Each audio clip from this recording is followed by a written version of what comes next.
This is part 2 of the review of the Cathy Vicker's trilogy, where we'll be looking through the second book, Cathy's Key. If you haven't watched the first part where we looked through Cathy's book, you really need to have watched that one first for this one to make sense, as it is a direct continuation of that review. So in part 1 we covered the good aspects of this series, but now we're going to talk about the bad parts, as they are pretty serious, disastrously so. First up is the poor use of the physical evidence in terms of its lack of care in integrating and working with the text in the book, the story itself. There's no clear indication of when or how you're supposed to engage with the evidence. Do you look at it straight away because it's at the front of the book? Do you read each piece when it's first mentioned in the story, or later when Cathy actually examines it? Or even later than that when the information it contains is being revealed in the story? Or even later than that and wait till you finish the book so it doesn't spoil anything and you can put all the pieces together? That's a lot of points you could potentially and reasonably think you were supposed to examine the evidence. And you don't know if something's only going to be mentioned once or be brought up again when you're supposed to read it, so do you risk reading the document too soon and spoiling something revealed later in the story, or do you hold off and wait and risk getting to the end of the book where it's no longer relevant or as exciting? That's a lot of questions for which there is no answer.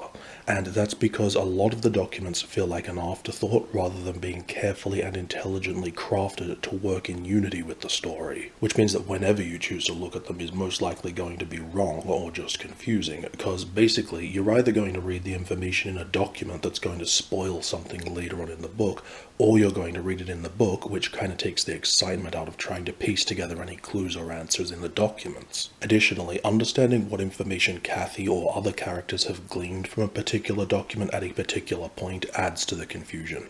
It's all very inelegant and there's a disconnect, so there were more than a few moments when I wasn't sure if a character was stupid, the writer was stupid, or I was stupid. Even for the pieces that are just here for novelty and don't include any real information, I just feel like this would not even need to be an issue, or at least a clearer one, when all that was required is to include like a handwritten note in the margin that said like, see Exhibit A or whatever. Just have the author give some indication of when you're supposed to interact with this stuff.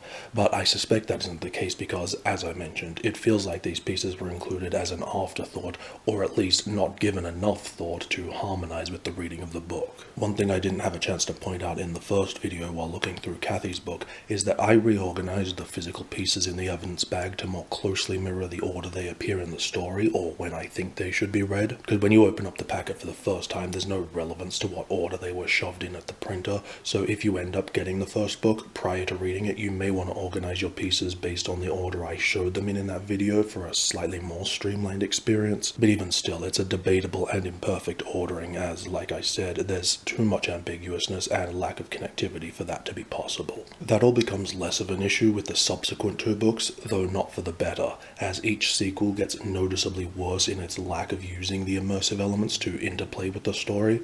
So in book 2, there are fewer websites, emails and phone numbers, fewer handwritten notes, and worst of all, fewer physical documents, with most of them being paintings and drawings that don't really contribute to the story or experience. Some are still really cool, but noticeably less effort in creating the documents and particularly in integrating them with the story. In book 1 they were spread out and referenced regularly, whereas in book 2 only like 3 or 4 of the pieces of evidence are specifically referenced in the book, and they're the most inconsequential ones anyway. So that does mean the question of when you're supposed to look at the physical stuff is not really an issue like it was in the first book. You might as well just wait until the end to look through everything. The problem with that though is, like I said, they're then not part of the actual reading experience, and to just read them all at the end once you finish the book does suck a lot of the fun out of the idea. Also worth noting, a physical document or piece of ephemera is not included every time one is mentioned in the book, which is reasonable, but more annoying is when the opposite occurs and not every one of the physical documents included is mentioned in the book, which sort of undermines the immersion when you're like, where did this come from, or how did Cathy get this? The piece that really epitomizes the laziness is this one. This is what I meant when I said the books lack subtlety and don't truly have any puzzles or game elements, because this is one of the few things that requires any sort of thinking on your part, but look how obviously a puzzle it is. There's no cleverness to it, it's clearly some sort of code to decipher. Now, the way you uncover the code is actually pretty fun and clever, so I won't spoil it, but my point is that it's literally and clearly just a puzzle. There's no incorporating it into any real-life piece of ephemera or evidence that would exist in the world. Like, what is this supposed to be? story. And at no point is this thing even mentioned in the story itself. Zero immersion. It's just the laziest, like, here, have a puzzle, now we can call these books interactive games. Again, this sort of thing makes it all feel like a shallow afterthought rather than a creative, thoughtful synergizing with the books to create an amazing and whole experience. But speaking of gimmicky and thoughtless, cracking that code is pointless anyway, because it's an access code to the website listed on the bottom. Problem is, the website doesn't exist anymore, and this leads to my other huge issue I have with these books, and that is the websites and most of the email addresses are no longer hosted. This is why I hate books, games, movies, whatever, that require online components, because they only exist until the company decides they don't want to pay to host it anymore, and if you weren't able to save it or arrive too late to the party, that content's gone.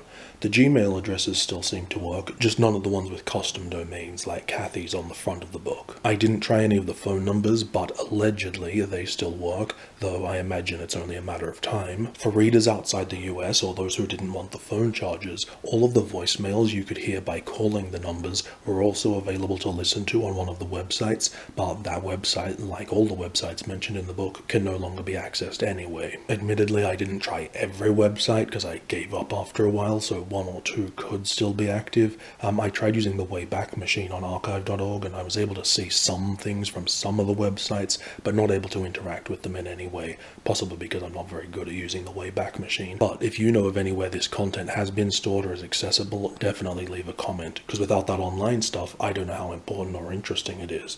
But it seems to make up enough of the experience that you do feel like you're missing out. Occasionally it did seem like characters were referencing things found in those messages and emails. I certainly don't get the impression they contained anything integral to the story. You know, it's not like the books are unreadable without it, though after finishing the books I was still left with quite a few questions or things that didn't make sense, and so I have to wonder if the answers were in the missing online content.